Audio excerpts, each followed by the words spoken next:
"We'll camp here for the night," Hector said, indicating the left side of the tunnel they'd emerged from. "Oh, good," Gayer said. "I'm beat."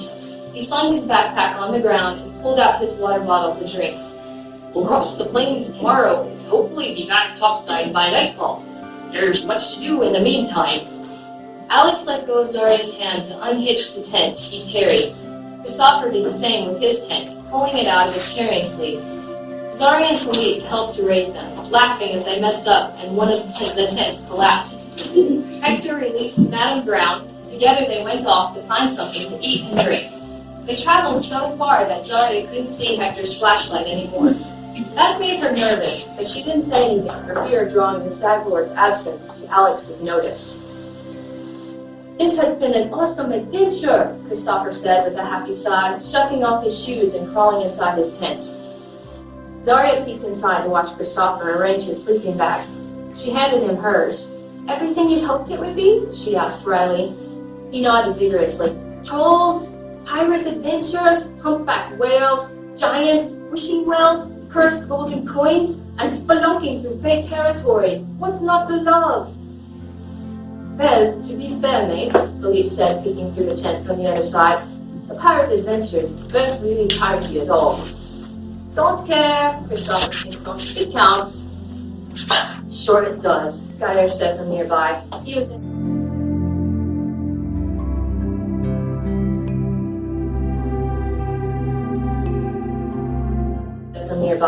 was inside Alex's tent. It sounds about as much fun as Philippe being a knight. "I could too be a knight," Philippe called back, leaving Christopher's tent to argue his knightly merits with Gayer. Zaria shook her head and crawled inside the tent. She sat Indian style on her sleeping bag and hugged her small travel pillow. Christopher found a pack of raisins and opened it. He offered her some, but Zaria declined. She did not like raisins. Grapes, yes. Raisins, no. "You don't seem like you're having much fun," Christopher said, poking at his raisins. "I'm worried," Zaria said defensively. "You're treating this whole thing like it's a lark." "Weren't you excited by everything when you first forayed into the magical side of Norway?" he countered. Zaria shrugged. The tag attached to the pillow, twisting it between her fingers. "That was before I traded heart to Olaf." Christopher tossed a raisin in the air and tried to catch it. When he missed, he tried again, and grinned when it landed perfectly in his mouth. "You're too hard on yourself. Aren't we on an adventure to fix that now?" "I suppose," she mumbled, hugging the pillow tighter. "I keep waiting for the other shoe to drop." Christopher touched her shoulder. "Why? What do we have that Olaf wants now?" "We're going to have this sword," she reminded him. Christopher tossed another raisin. "But we're going to use it to free Heart, not to exchange for Heart." "It's not just Heart," Zaria said after a minute. She wanted him to understand. "I'm not able to sleep." "Want to tell me about it?" he asked, digging out the last of the raisins and popping them into his mouth. A loud ripping sound startled them as a claw rent the fabric of the tent in two.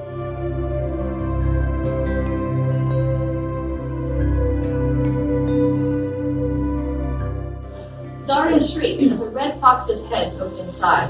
Christopher grabbed her by the arm and hauled her back.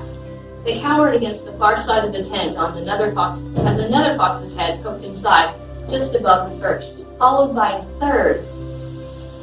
"Why, look at what we have here," the first one said. "Humans." "We haven't had human trespassers in a long time. We'll have fun with you morsels." Christopher tugged her shoulder again.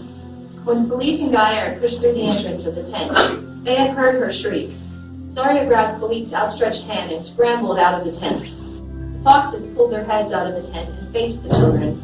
A shimmer of multicolored lights engulfed the foxes, and then, standing in their place, were tall, lithe humanoids with sharp faces, huge glittering eyes, red hair, freckles, and pointed ears. They were Fae. Zaria glanced around wildly for Alex. He trembled at the back of the group, nearly hidden by Gayer and Philippe, but not hidden well enough. She spun back around and planted herself at the front. Where were Hector and Madame Brown? "We are not trespassing," Zaria said, glowering at them. "Oh!" The shortest of the three Fae said, Did you hear that, Lucas? Not trespassing. How did you get down here? I made a wish, Zaria replied. The tallest fairy, Lucas, scoffed. With what coin? He brushed feathery bangs from his forehead and crossed his arms. The wishing well only uses our currency.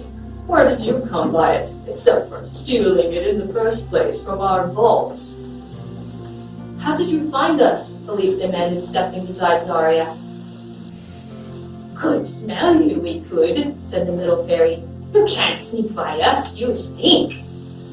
Were they really smelling them, or were they smelling Alex? The mountain troll king of Trollgar sniffed out Alex's changeling status at first meeting last year. Zaria chanced to look behind her at Alex. Gaia stood in front of her. He saw her too. Alex was looking down at his shoes, trying not to draw the fairy's attention. What do you want? Zaria demanded. What do we want? Isaac, the shortest fairy, asked the middle one.